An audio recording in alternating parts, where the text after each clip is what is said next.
Gift என்ன மத்த ஜீவராசி மாதிரி ஆக்கியிருந்தான்னு வைங்க, பயங்கர நம்ம அல்லாஹ் என்ன செய்யறான், இவங்களை வேற வேற உயிரினங்கள் எல்லாம் முழுமை பெற்றுதான் பிறக்கிறது. எல்லா ஜீவனுமே கருவுலையே முழுமையாகி முழு படைப்பாகத்தான் கருவை விட்டு என்ன செய்யறது, முட்டையிலிருந்து வர்ற குஞ்சாக இருந்தாலும் சரி, கன்று இந்த மாதிரி மிருகங்களாக விலங்குகளாக கால்நடைகளாக இருந்தாலும் சரி, அது எப்படி பிறக்குதான், முழுமை பெற்று பிறக்கிறது. மனுஷன் பூரா குறப்பிரசவமா தான் பிறக்கிறான். 10 மாசத்துல பிறகு குறப்பிரசவம் தான். ஏன், அவன் முழுமை அடைவதற்கு இன்னும் 2 வருஷம் கருவுல இருக்கணும். எப்ப நீங்க நடக்கிறீங்களோ அப்பதான் நீங்க முழுமை பெறீங்கன்னு அர்த்தம். எப்ப நீங்க நடக்கிற அளவுக்கு வர்றீங்களோ அப்பதான் முழுமை பெறீங்க. மற்ற ஜீவன்கள் எல்லாம் முழுமை பெற்ற நிலையில் அது பிறக்கிறதுனால இவனுடைய தயவு தேவையில்லைன்னு கூட வாழ்ந்துடலாம். புருஷனுடைய தயவு இல்லாம கண்டுபிடி தூக்கிட போகணும், அதுவா ஓடுமே. ஒரு தாய் பசு கன்றுக்குட்டியை தூக்கி ஓட வேண்டிய தேவை இருக்குதா, கிடையாது. அது பாட்டுக்கு தன்னால ஓடி வரும், தன்னால பால குடிக்கும், தன்னால போய் படுத்துக்கிறது, தன்னால துள்ளி விளையாடுங்க. அது முழுமை அடைந்த பிறகு பிரசவிக்கிறது. அப்ப அதுக்கு புருஷன் தயவு தேவையில்லை. மனுஷனுக்கு எப்படி முழுமை பெறுவதற்கு முன்னாடி எல்லாம் தான், முழுமை பெற்ற பிறகு பிரசவத்தாக்கிருந்தா உருவம் கூட உழைக்க மாட்டான். முழுமை பெற்ற பிறகு இப்ப பிறக்கிற மாதிரி ஒரு 4 மடங்கு சைஸ்ல ஒரு குழந்தை வயிற்றுல வளர்ந்தா என்ன கதிக்கு ஆகுறது. அப்ப அல்லாஹ் என்ன பண்றான், அதுக்கு முன்னாடி உள்ளுக்கு வச்சு ஒரு காவாசி அளவுக்கு அவனை வச்சுவிட்டு, காது கேட்காத நிலையில, வாய் பேச முடியாத நிலையில, ஒரு கையை கால அசைக்க முடியுமே தவிர பிடிக்க முடியாத நிலையில, எந்திரிச்சு உட்கார முடியாத நிலையில, நிக்க முடியாத நிலையில அதெல்லாம் ஒண்ணு வர வேண்டி இருக்கிறது.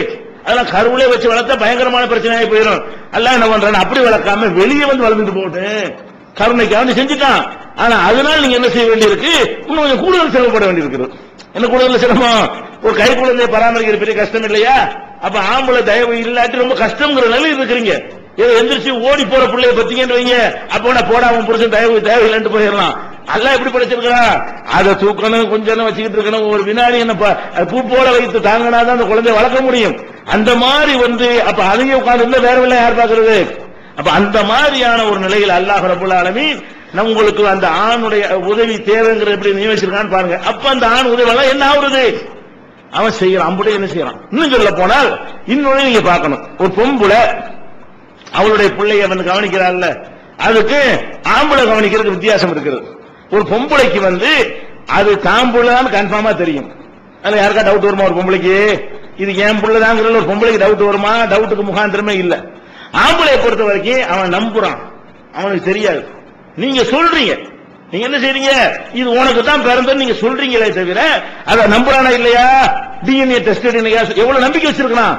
இந்த பொம்பளை ஆம்பளை மேல அப்படி சந்தேகப்படுறாங்க.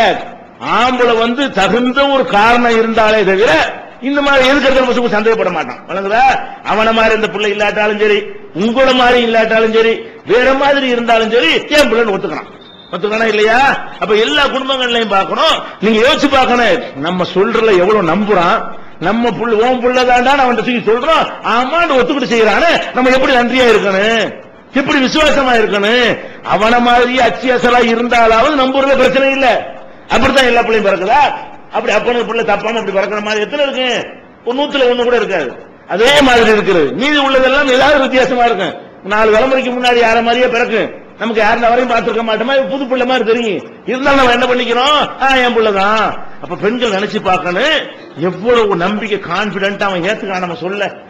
நம்ம சொல்ல நம்பி இது உன் பிள்ளைதான் சொன்ன உடனே நிஜமா அவன் பிள்ளைதான், சந்தேகம் வரலாம்லங்கிறேன். அதுக்காண்டி எல்லாம் தப்புன்னு சொல்ல வரல, கரெக்டா இருந்தாலும் உங்களுக்கு தெரிஞ்ச அளவுக்கு அவனுக்கு தெரியுமா, வயிற்றுல சுமக்கிற உங்களுக்கு தெரியுது, உங்கள்கிட்ட இருந்து வெளியே வர்றது தெரியுது, உங்க பிள்ளைதான் அது, வேற ஒரு பெண்ணிட்ட உங்களுக்கு அது உங்களுக்கு கன்ஃபார்ம். ஆம்பளைக்கு எந்த விதமான கன்ஃபார்ம் கிடையாது, அது நம்பிக்கை. அப்ப என்ன நம்பிக்கை எடுத்து பார்த்தால் கூட ஆண்கள் பெண்கள் மேல ரொம்ப நம்பிக்கை வச்சிருக்கிறாங்களா, பெண்கள் ஆண்கள் மேல நம்பிக்கை வச்சிருக்காங்க, இட போட்டு பாருங்க. ஆண்கள் பெண்கள் மேல வச்சிருக்கிற நம்பிக்கை ரொம்ப ரொம்ப ரொம்ப அபரிமிதமானது. அப்படி நம்புறான், என் பிள்ளைல என் பிள்ளைதான், என்ன வேண்டாலும் செய்வேன், அதுக்காக இந்த வாழ்க்கையை அர்ப்பணிப்பேன், அதுக்காக நான் உழைக்குவேன், அவர் டாக்டராகி என்ஜினியர் ஆகி நான் பார்ப்பேங்கிறான், என்ன வேணாலும் செய்வேங்கிறான். அப்ப இன்னும் நினைச்சு பார்க்கணும், நம்ம பெத்தோம் மறுக்கவும் செய்யலாம்ல, நம்ம பிள்ளைன்னு ஏத்துக்கிறானே, இவ்வளவு நம்பிக்கை வச்சுக்கலாம் புருஷன், அப்படி நினைத்து பார்த்தார்களே. ஆனால் இவர்கள் எப்படி நடக்கணும். அப்ப ஆண்கள் செய்கிற அந்த தியாகங்களை, ஆண்கள் செய்கிற அந்த உதவிகளை பெண்கள் முதல்ல புரிந்து கொள்ள வேண்டும். இன்னும் அவர்கள் புரிந்து கொள்ள வேண்டிய நிறைய விஷயங்கள் இருக்கிறது. அதை இன்ஷா அல்லாஹ் அடுத்தடுத்த வாரத்தில் பார்த்துவிட்டு மற்ற விதிமுறைகளை காணலாம். சகோதரர்களே, இப்ப நம்ம சஃபர் மாதத்திலே அடைந்திருக்கிறோம். இந்த மாதத்தை பொறுத்தவரை சமுதாயத்தில் ரொம்ப பீடை பிடித்த மாதம், எந்த ஒரு காரியத்தையும் செய்வதற்கு தகுதி இல்லாத ஒரு மாதம். கல்யாண காட்சிகள் செய்யக்கூடாது, வீடு கட்டக்கூடாது, நல்ல காரியங்களை துவக்கக்கூடாது என்கிற மாதிரியான ஒரு நம்பிக்கை நம்ம மக்கள்கிட்ட, மூட நம்பிக்கை நம்ம மக்கள்கிட்ட அதிகமாக காணப்படுகிறது. இந்த நம்பிக்கைக்கு இஸ்லாத்தில் இடமே கிடையாது. எந்த நல்ல காரியத்தை செய்வதற்கும் ஒரு நாளை கெட்டது என்று ஒதுக்குவதற்கு மார்க்கத்தில் இடமே கிடையாது. அல்லாஹ் ரப்பல் ஆலமீன் சொல்வதாக நபிகள் நாயகம் ஹதீஸ் குத்ஸில சொல்லி காட்டுகிறார்கள். ஆதமுடைய மகன் என்னை திட்டுகிறான். அல்லாஹ் சொல்றானா, ஆதமுடைய மகன் என்னை திட்டுகிறான். என்னை எப்படி திட்டுகிறான்? அவன் காலத்தை திட்டுகிறான். காலத்தை இயக்கிறது நானாக இருப்பதால் அவன் என்னை தான் திட்டுறான். இது பீட பிடிச்ச மாசம் சொல்லிவிட்டா நீ திட்டுறது அல்லாஹ் தான். அப்ப அல்லாஹ் அது யூதீன் இப்னு ஆதம், இந்த ஆதமுடைய மகன் எனக்கு ரொம்ப தொல்லை தருகிறான், நோவினைப்படுத்துகிறான் என்று அல்லாஹ் சொல்வதாக நபிகள் நாயகம் ஸல்லல்லாஹு அலைஹி வஸல்லம் சொல்றாங்க. ஒரு குறிப்பிட்ட நாளை, நேரத்தை, மாசத்தை, வருஷத்தை கெட்டது என்று சொல்வீர்களே, ஆனால் நீங்கள் அல்லாஹ்வை கெட்டவன் என்று சொல்கிறீர்கள், அல்லாஹ்வை நோவினைப்படுத்துகிறீர்கள் என்று நபிகள் நாயகம் ஸல்லல்லாஹு அலைஹி வஸல்லம் சொல்றாங்க. முதல்ல என்னத்தை களை எடுக்கணும்? அல்லாஹ்வுடைய நாட்களில் எல்லா நாட்களுமே நல்ல நாட்கள் தான். ஒன்னு கூட கெட்ட நாளோ கெட்ட நேரமோ கிடையாது. எந்த நேரத்திலையும் எந்த நல்ல காரியத்தையும் துவக்கலாம், முடிக்கலாம். அது எந்த விதமான மறுப்பு இருக்கு? அதான் ஈமான். அப்படி இருக்கிறவன் தான் உண்மையான ஒரு முஸ்லிம்.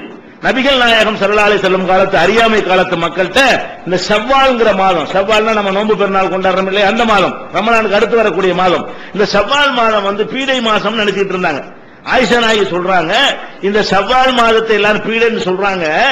நான் கல்யாணம் பண்ணது ஷவ்வால்ல தான், நாங்க இல்லற வாழ்க்கையை துவங்கினது ஷவ்வால்ல தான். என்னைய விட ரசூலுல்லாஹ்வுக்கு விருப்பமான மனைவி யாரு இருந்தா? ஷவ்வால்ல கல்யாணம். என்ன குடிமொழி போச்சு, என்ன கெட்டு போயிட்டோம், நல்லா தானே இருந்தோம். மற்றவர்களை விட நான் நல்லா இருந்திருக்கிறேனே. எந்த ஷவ்வால்ல கல்யாணம் பண்ண கூடாதுன்னு நீங்க எல்லாம் சொல்லிட்டு இருக்கிறீங்களோ அந்த ஷவ்வால்ல என்னை ரசூலுல்லாஹ் கல்யாணம் பண்ணாங்கங்கறாங்க. அப்ப உடைக்கணும்னு இதுல விளங்குறது என்ன விளங்குறது? மக்கள் ஒரு மாசத்துல கல்யாணம் பண்ண கூடாதுன்னு சொல்வார்களே, ஆனால் வேணுமுண்டே சஃபர் மாசத்துக்கு காத்திருந்து என்ன செய்யணும்? உடைக்கிறதுக்காக வேண்டி. இது மூட நம்பிக்கை, இதனால் ஒன்னு ஆகாதுன்னு சொல்லி நம்முடைய கல்யாணங்களை இப்படி செஞ்சு காட்டுற அளவுக்கு வரணும். அப்பதான் மாறும்.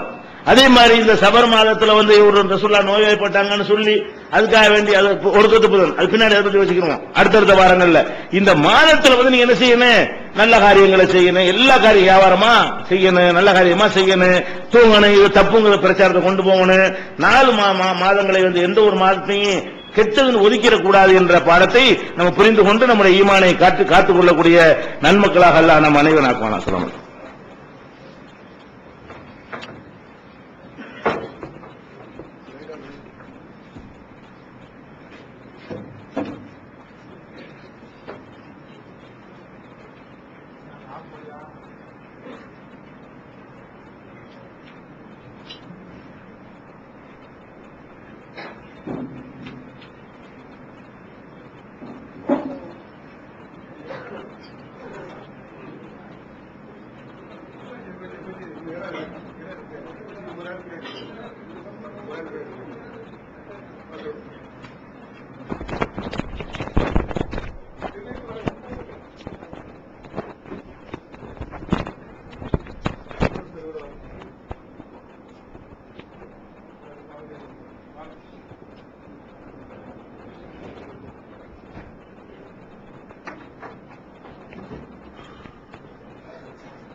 الله أكبر الله أكبر أشهد أن لا إله إلا الله أشهد أن محمدا رسول الله حي على الصلاة حي على الفلاح قد قامت الصلاة قد قامت الصلاة الله أكبر الله أكبر لا إله إلا الله